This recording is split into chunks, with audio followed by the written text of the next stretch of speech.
Your first bid for the presidency 2 decades ago was cut short when you were abducted by the Revolutionary Armed Forces of Colombia, or Farc. So many years later, what made you want to run? Well, I think this is a moment in the history of my country where things are changing at very high speed.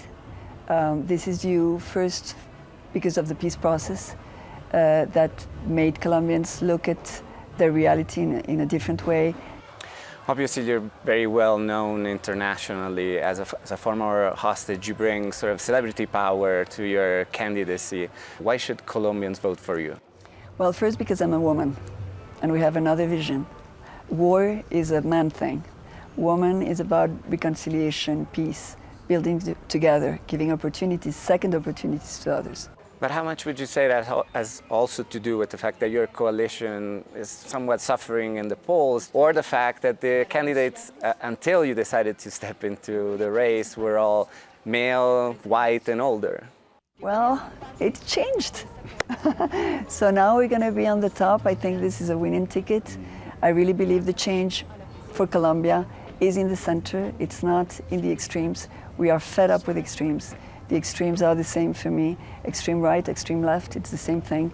But do you have some specific proposals against corruption? Because if you talk to practically all the candidates will tell you, we are against corruption, I'm the best one to deal with it. Is there one particular proposal that you think you can share with us?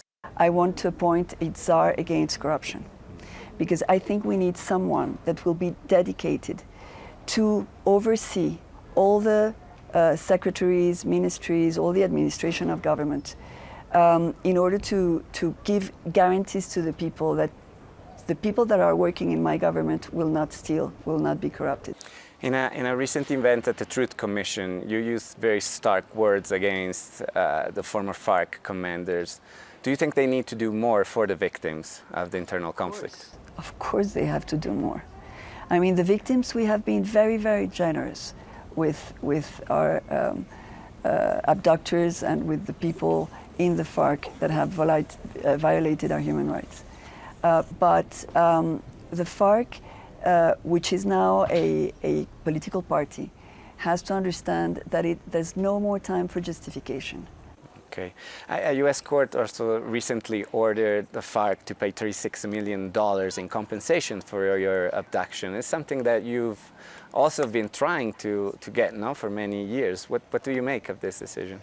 Well, I think it's a big victory. It's a moral victory, because we have been living, we were born under this system of corruption that has been abducting our possibilities of prosperity, of being who we want to be. We were chained by corruption to poverty, to violence, to abuse, to segregation, to sexual and gender violence.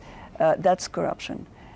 So now we need, and I will make sure that Colombians get compensated. The richness of my country will be put to serve our people, not the corrupt ones.